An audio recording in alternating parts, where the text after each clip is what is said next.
Afternoon, everyone. This is Tony from Her Homestead Skills. Well, I did spend my morning going out for my morning walk, and I try to do that every morning. The odd time I do miss, but I'm getting a little bit more consistent, which is good. And after that, I decided to visit a specialty tool shop, and actually they do carry some of the best products available for contractors and tools specifically, and that is where I picked up my Falco pruners. Now, what I wanted to do was purchase a specific tool. It's a Falco 905 is the model number, and that allows me to take the pruners apart so I could properly clean them and change the blade if I want to change the blade, replace parts if I want to replace parts, and obviously put it back together and then sharpen the blade. And it's a very useful tool. Didn't know it existed. I've had one pruner for over 10-15 years. I can't even remember when Mark bought it for me, but it was a long time ago. And the new ones that I bought for myself as a replacement are maybe a couple of years old now. And even though you can clean them somewhat without taking them apart, I think that they both deserve a really good scrubbing and cleaning, all the little nooks and crannies that you can't get into without taking this apart.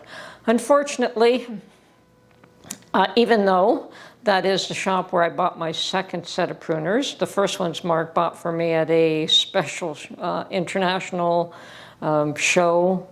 I think it was some sort of a, I don't know what kind of a show it was, but it was a big event, and he was there. I think Mark actually bought a knife for me at another show. So yeah, he likes to buy good tools, and the knife was a nice handmade, very well-made tool.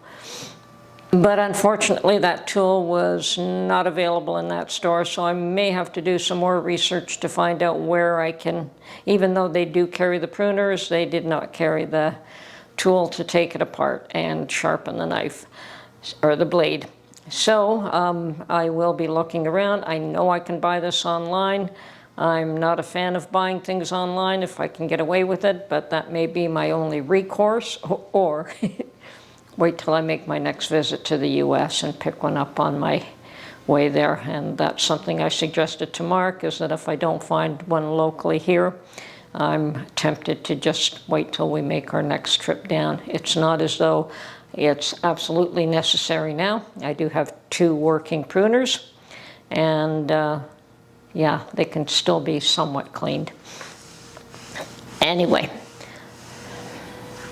still looking forward to making another trip down south. Came home early, and well, I did stop by a thrift store on the way because there was one close, and didn't find anything interesting. But that happens more often than not, so I'm always thrilled when I find something interesting. And I don't know if they just got cleaned out from the weekend. That could happen, that they just get really busy during the weekend and have to restock again for the week. But yeah, nothing interesting, nothing that I wanted to buy. Which is okay, because I really don't want to spend money needlessly. I'll buy something if there's value in it for me to do so. And then I came home, turned on the old television set, and currently I am watching, or I was watching, the director of the Secret Service getting drilled by the committee, and really she's not answering any questions at all. She's totally evasive after 9 days, giving out no information, and sadly, you know, every other event, every other shooting that we see or hear of, you know, within a day or two, you have a group of people standing in front of a microphone, giving people updates on what they know and what's happening and what's occurred. But in this particular case, 9 days and not even one update. And so I completely understand the fact that there are people coming up with theories which may be deemed conspiracy theories, and this is never a good thing. I think factual information is what people want and probably deserve. And yes, there was a person killed. Yes, President Trump came within a quarter of an inch of losing his life. So yes, there are, okay, I've heard a number of things, like this young man, the shooter, had foreign bank accounts and his phone was encrypted. You know, all of those are suspicious things. And definitely lead people to assume things. You know, why would a 20-year-old have foreign bank accounts? And where would he get money to put into foreign bank accounts? Okay.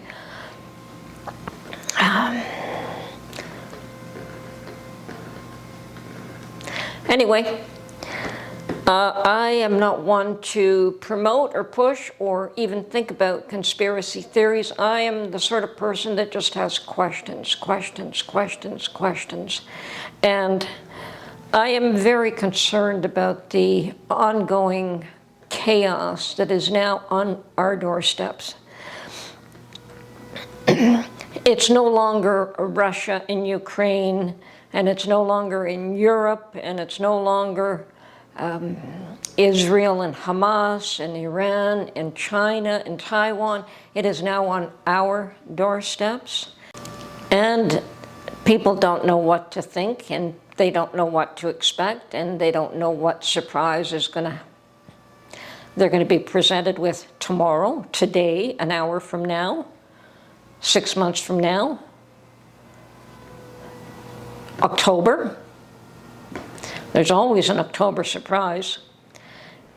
And after the election, what's going to happen then? So, yes, the chaos is on our doorstep. So what do you do when chaos is right at your doorstep? Is it an opportunity? Is it a time for change? Is it a time to rethink what you're doing? Should you be assessing your backup plans, the amount of food storage you have in case of a total collapse? I mean, we've just even recently had one of the biggest tech failures in a long time. And as I heard somebody explain, yeah, that was Y2K that happened that day. Fortunately, it was resolved in perhaps a day or so for most people.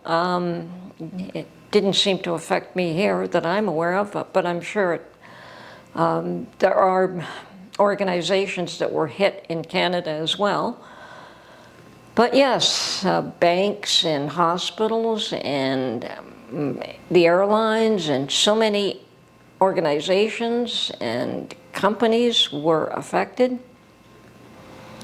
And it's just one thing after another. The chaos just keeps rolling on and spinning round and round and round until when?